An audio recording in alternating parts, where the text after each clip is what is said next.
ముందుకు తీసుకెళ్తాం.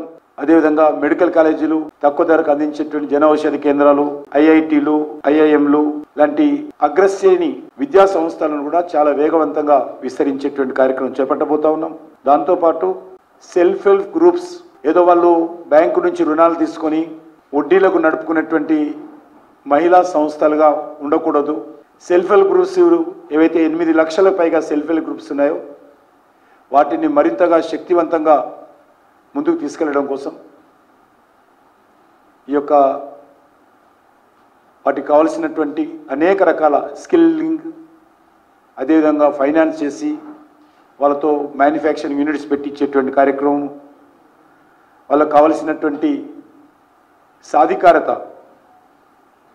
కల్పిస్తామని చెప్పి కూడా వాళ్ళతో 1 district 1 product, Ekta mall, 1 station 1 product లాంటి సంస్థలతో కూడా రానున్న రోజుల్లో సెల్ఫ్ హెల్ప్ గ్రూప్స్ లింకప్ చేసేటువంటి కార్యక్రమం చేపట్టబోతా ఉన్నాం. మీకు తెలుసు, మహిళల 33% రిజర్వేషన్ చట్టం చేయడం జరిగింది. దాని వెంటనే వచ్చేటువంటి సెన్సస్ పూర్తి కాగానే దాని వెంటనే అమలు చేయాలని చెప్పి కూడా భారత ప్రభుత్వం నిర్ణయించింది.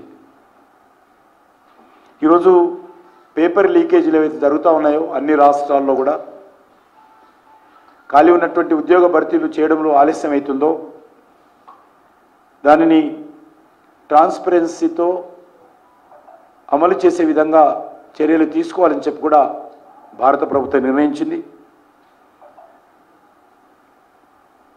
అంతేకాకుండా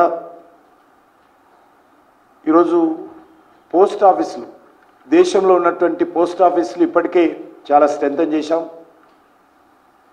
ఈరోజు కొరియర్ సిస్టమ్ వచ్చిన తర్వాత, సోషల్ మీడియా వాట్సాప్ గ్రూప్స్ వచ్చిన తర్వాత పోస్ట్ ఆఫీసుల పని చాలా తగ్గింది.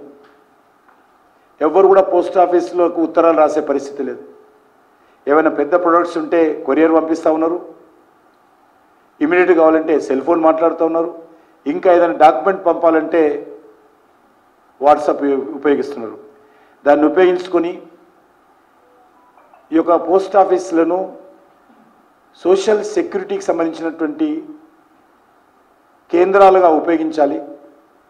అంటే ఇన్సూరెన్స్ కానీ, విలేజ్ బ్యాంకింగ్ సిస్టమ్ కానీ, లేక సేవింగ్ సెంటర్స్ కానీ, దీన్ని మరింతగా రానున్న రోజుల్లో post office going to become a small bank in coming days in every village.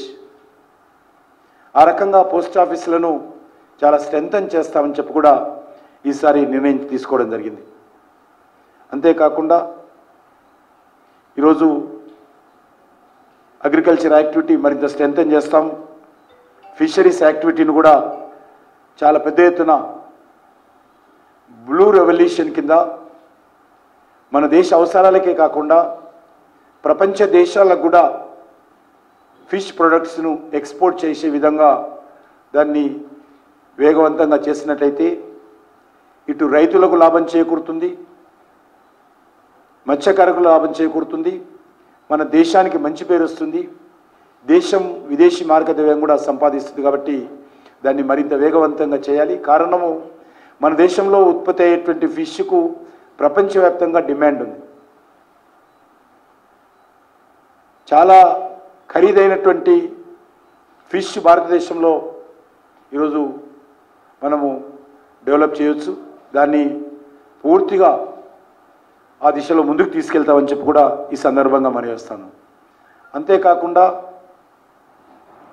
Gig workers ఎవరైతే ఉన్నారో, గిగ్ వర్కర్సు, అదేవిధంగా ఆటో, ట్యాక్సీ, ట్రక్కు, ఇలాంటి కార్మికులకు ఇప్పటి వరకు ఏ రకమైనటువంటి చట్టబద్ధమైనటువంటి వాళ్లకు ప్రొటెక్షన్ లేదు. రానున్న రోజుల్లో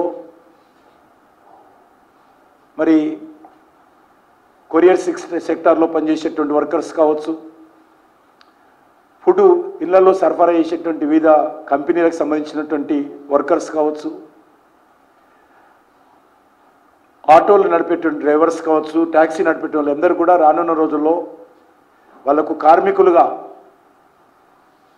అన్ఆర్గనైజ్డ్ కార్మికులుగా గుర్తించి వాళ్ళను ఈ శ్రమ కార్డు కింద రిజిస్ట్రేషన్ చేయించి వాళ్లకు వాళ్ళ పిల్లలకు అన్ని రకాలుగా ఎడ్యుకేషన్ కానీ, హెల్త్ కానీ, ఇన్సూరెన్స్ కానీ ఇవన్నీ ఉండే విధంగా, వాళ్ళు రిటైర్మెంట్ అయిన తర్వాత పెన్షన్ కూడా వచ్చే విధంగా ఈ యొక్క కొత్త పథకము ఈ క్రింది స్థాయి కార్మికుల కోసం తీసుకొస్తామని చెప్పి కూడా ఈసారి మనం చేస్తా ఉన్నాను. అదే కాకుండా ఈరోజు అనేక రకాలుగా ఎంఎస్ఎంఈకి సంబంధించినటువంటి చాలా పెద్ద ఎత్తున మార్పులు తీసుకొచ్చి మరింత ప్రోత్సాహకాలు ప్రకటించి ఎంఎస్ఎంఈని మరింత వృద్ధిగా ముందుకు తీసుకెళ్లేటువంటి ప్రయత్నము వచ్చే 5 సంవత్సరాలలో మార్పులు తీసుకొస్తాము. ప్రతి ఎంఎస్ఎంఈ చేసేటువంటి ఉత్పత్తి డొమెస్టిక్